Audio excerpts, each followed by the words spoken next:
तो इस मामले में जैसे कि हमने बताया, ये गांठें आपको नजर आ रही हैं।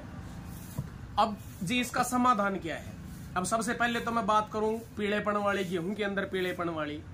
साथियों, उसके हमने कई कारण आपसे साझा किए हैं, जिसके अंदर हमने बताया आपको खरपतवार दवाई की ज्यादा इस्तेमाल की वजह से पीलापन आता है। दूसरी बात, आपका ज्यादा पानी अगर लग जाए खेत में, उसकी वजह से पीलापन आता है।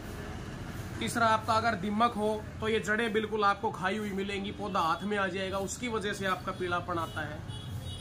मैग्नीज की जो कमी है, जैसे कि हमारी जमीनों में, काफी जमीनों में अभी भी बहुत ज्यादा कमी है मैग्नीज की, उसकी वजह से पीलापन आता है। जो आपका दिन और रात का जो तापमान है, उसकी वजह से पीलापन आपका आता है, गैप ज्यादा होने की वजह से।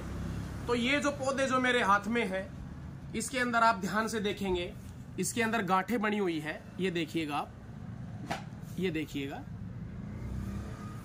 ये देखिएगा, ये आपकी नीमाटोड की समस्या है गेहूं के अंदर, जिसको हम मोलिया बीमारी बोलते हैं, मोलिया डिजीज हम बोलते हैं। इसकी वजह से पौधा खुराक पानी नहीं उठा पाता है, जिसकी वजह से पीलापन आता है पौधे के अंदर, और ये ऊपर से इस प्रकार से आपको पीली पत्तियां आपको नजर आएंगी। तो इस प्रकार से आप जड़ों को जरूर चेक कीजिएगा। कई बार हम जिंक की कमी मान लेते हैं गेहूं की फसल के अंदर की जिंक की कमी की वजह से ही पीलापन आता है, तो साथियों ऐसा नहीं है। इस बार मैग्नीज, नीमाटोड, टेम्परेचर का जो गैप है आपका, उस गैप की वजह से, ये तीन मुख्य कारण है जिसकी वजह से गेहूं के अंदर पीलापन आपका बना हुआ है। अब दूसरी अगर हम बात करें तो किसान साथी पूछते हैं जी इसका क्या इलाज है नीमाटोड का गेहूं में इस स्टेज पे। तो साथियों, गेहूं तो वो फसल है जो कि हर आम आदमी इस्तेमाल करता है, तो इसके अंदर जहर डालने से आप बचें।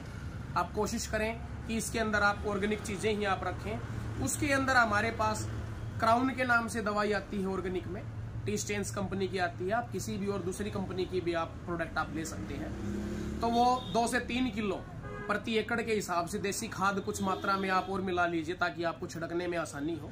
30 से 35 किलो देसी खाद और 2 से 3 किलो आपका क्राउन दवाई मिला के आप बराबर छिड़क के ऊपर से पानी आप लगा दीजिए। पानी ज्यादा मत लगाइएगा, ज्यादा पानी लगाने की वजह से भी कई बार पीलापन बनता है।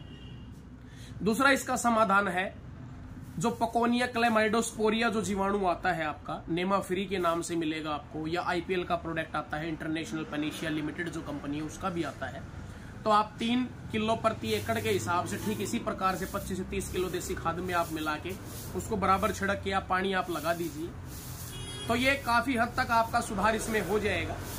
और जैसे ही आप फसल के बाद अगर आप कार्रवाई करते हैं, तो कोशिश कीजिएगा उसकी बढ़िया गहरी 2-3 जुताइयां करके तब अपनी जमीन को आप तैयार कीजिएगा।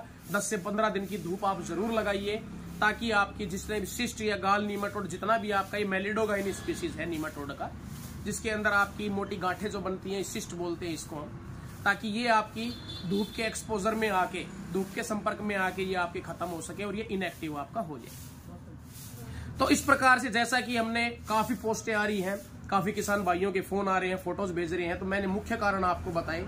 तो साथियों, बार बार फोन करने से अच्छा है कि जितनी चीजें हमने आपसे साझा की हैं, पहले एक बार वो आप चेक कीजिएगा।